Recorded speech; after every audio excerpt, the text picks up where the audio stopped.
हाँ, जैसे कि मैंने अभी आपको बताया था कि साइकोलॉजी किसे कहते हैं, थोड़ा अपन स्टडी किए थे, थोड़ा ब्रीफ हिस्ट्री में जाते हैं उसके, ठीक है? जैसे कि साइक के बारे में आपको बता रहा था, साइकी जो है, फर्स्ट उसका मीनिंग जो है सोल बोल के था, द स्टडी ऑफ सोल। तो study of soul is called psychology. तो बाद में क्वेश्चन अराइज़ हुआ कि सोल क्या, what is soul? How does it look like बोल के फिर क्वेश्चन अराइज़ हुआ। फिर उसके बाद लोग पूछने लगे कि व्हाट इज़ इट्स डेफिनिशन? तो कि आंसर मिला, देयर इज़ नो आंसर, ठीक है?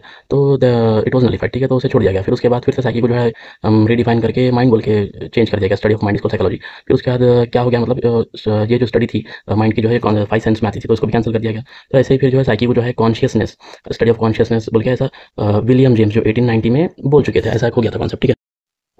उसके बाद जो है साइकी जो है कॉन्शियसनेस बोल के डिफाइन किया, उसके बाद स्टडी ऑफ कॉन्शियसनेस बोल के इनिशिएटेड किए थे विलियम जेम्स 1890 में, ठीक है? ये हो गया था। उसके बाद William Hund and Edward Bradford जो है आई गेस 1894 में उन्होंने मेजर किया कि कॉन्शियसनेस भी एब्स्ट्रैक्ट हो सकता है, ठीक है? तो एनिमल्स को भी कॉन्शियसनेस होता है, तो उनका साइकी कैसा डिफाइन करेंगे? तो वो भी नॉट एप्लीकेबल कर दिया उसके बाद वो। फिर उसके बाद क्या किया, लोगस को रिप्लेस करे। लोगस को इसके पहले स्टडी बोलते थे, उसके बाद जो है logos was replace by word science and psyche as a total behaviour conscious as well as unconscious, ऐसा करके वो उसको डिस्क्राइब करा, ठीक है? ये किसने किया था, मतलब फेमस विलियम मैकडॉल जो कि 1905 में किए थे ये।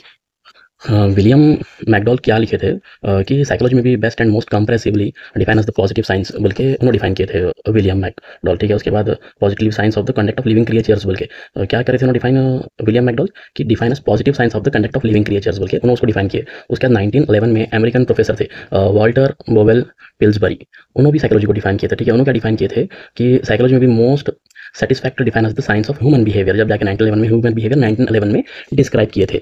ये कौन किए थे? अमेरिकन प्रोफेसर थे Walter Bowers Pillsbury 1911। So later in 1930 J B. Watson जो also known as the father of behaviourism, ठीक है? बिहेवियरिज्म के फादर बोलते थे उनको। उन्होंने जो है एलॉबरेट करते concept behaviour bye including both animal and human behaviour. तो उन्होंने भी जो है साइकोलॉजी को डिफाइन किए थे। उन्होंने किस तरह से डिफाइन किए थे वो अपन देखेंगे, ठीक?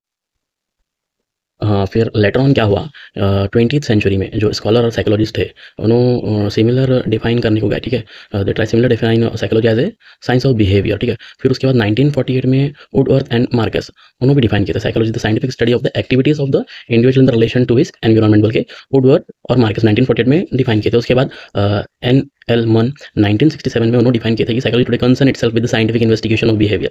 उसके बाद ऐसे चलता रहा, ये चीज़ ऐसी हिस्ट्री थी इसकी ब्रीफ। तो commenting of the history of evolution of the psychology definition, Woodworth जो है 1948 में बोले कि साइकोलॉजी लॉस्ट इट्स